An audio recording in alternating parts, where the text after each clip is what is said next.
We'll talk about an odd week. 1 minute we're worried about the US and whether it will hit Australia and the rest of the world with 25% tariffs on all imported goods. Any steel coming into the United States is going to have a 25% tariff. What about aluminum? U.S. Steel was one of our great companies, and through a lot of stupidity and bad government and also bad management of the company, it lost that luster. But it's going to gain it back, and tariffs are going to help. Tariffs are going to make it very successful again. The next minute, our PM, he was on the phone to the US president. Well, President Trump gave a very clear signal yesterday when he said that an exemption for Australia is under great consideration.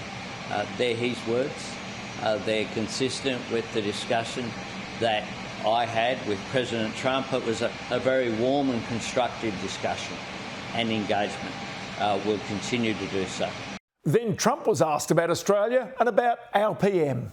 I just spoke to him, very fine man, and he has a surplus. I mean, we have a surplus with Australia, one of the few. And the reason is they buy a lot of airplanes. They are rather far away and they need lots of airplanes. And we actually have a surplus. It's one of the only countries which we do. And I told him that that's something that we will give great consideration. For a moment, it looked like we were out of the woods, but then not. We'll be signing reciprocal tariffs. The world has taken advantage of the United States for many years. They've charged us massive tariffs and we haven't charged them. And sign it he did, with a review of every individual tariff with every single country between now and April 1st, including Australia. So what's the truth in all this, especially the claim that Australia massively increased its export of aluminium to America in defiance of an agreement not to? And how will that affect our free trade agreements with America, China and other countries? And how will they stand up in this new environment? Well, Simon Birmingham was Australia's Trade Minister and Finance Minister in the Morrison government. He was the Coalition's leader in the Senate, but recently he quit the Senate and joined the ANZ Bank as its head of Asia-Pacific engagement and as its chairman in South Australia. And I spoke with him a little earlier from Adelaide. Well, g'day, Ross. It's great to be with you, and thanks for the chance for my first post-politics chat, and good to do so to a business audience and somebody like yourself. Look, certainly what is well known is that Donald Trump in his first administration applied these tariffs to the steel and aluminium sectors right around the world. And Malcolm Turnbull, working in sync with Joe Hockey as our then ambassador, secured an exemption from Australia, and we were a standout nation in getting that exemption. Donald Trump supported that through that relationship, but many in his administration, people like Bob Lighthizer, Peter Navarro, all strongly opposed the exemption to Australia and worked continuously to try to ensure that it was removed, because they just wanted to see the tariffs on all products. Now, what happened was 2019, Scott Morrison's won the election, and what was happening in the background was in the aluminium sector, there seemed to be a couple of things going on.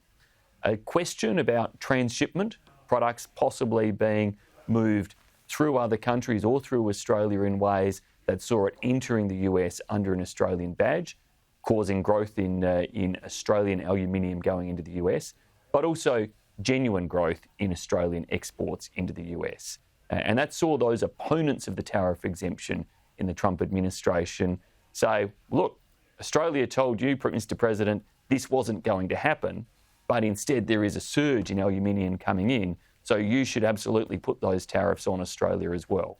And that's what Scott Morrison and I and the government of the day were confronted with, the possibility that we'd lose the tariff exemption or that a hard quota would be put on Australia's steel and aluminium industries. And so we had to work hard to come up with a way to ensure that neither of those things occurred, which is what we did through essentially a process of voluntary undertakings from industry and then regular reporting to the US administration. So have you got any sense about now? You quite clearly talk about those opponents to the cutout deal that was negotiated during Malcolm Turnbull's time. Do you get any sense as to what might take place now, given the fact that Donald Trump has got every single item of export into the United States up for review?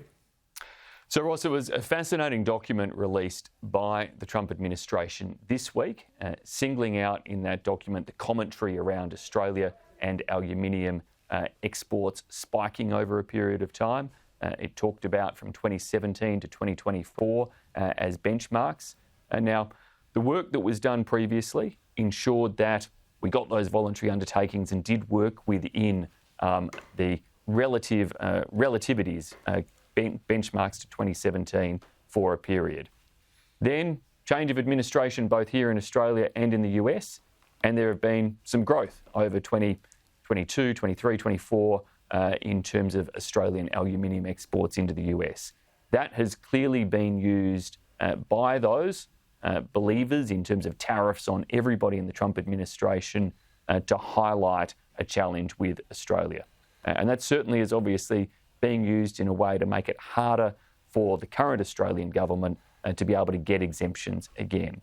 Now, I think they have some strong arguments that they can and do appear to be making, such as in terms of the AUKUS card and the extent to which Australia is in a strong position, but it shouldn't be underestimated the degree of difficulty for any Australian government in terms of the Trump administration this time around, where you have some serious purists who have clearly lined their arguments up in advance to try to apply those tariffs as broadly as possible, or at least to, in the president's mind, in the way he's acted already, extract real concessions or policy changes from other countries and other governments in return for not applying those tariffs. So, Simon, one other thing which strikes me about this also is that Australia has a free trade agreement with not just the United States, but also with China, which clearly many of these tariffs are aimed at. So does Australia as a nation, and our politicians and government especially, do they have to be careful of goods coming to Australia from China under that free trade agreement and then landing in America under a separate free trade agreement? We certainly should be very careful about that type of transshipment, which I referenced before in relation to some of the allegations around aluminium.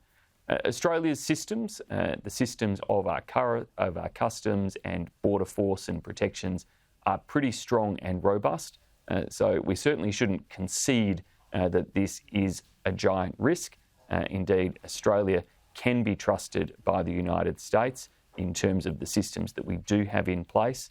We are a good free trade partner of the US. As is well known, Australia has had a long-term deficit with the US, in stark contrast to our significant trade surplus with China. Both of those relationships matter enormously to us.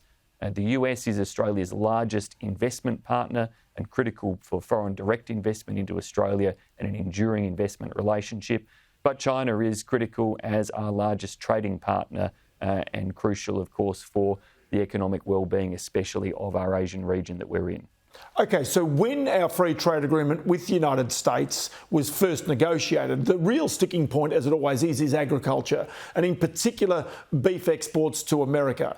Now, that agriculture and that beef industry lobby in America is fiercely strong, and they have the ear of government. Is there any sense that as these tariffs or individual trade is negotiated by America, that it's really our beef farmers that could be highly vulnerable in terms of their exports to America? I think we should be, as a country, ever vigilant for those risks. I don't see any evidence at present that the Trump administration is likely to target an Australian industry like beef.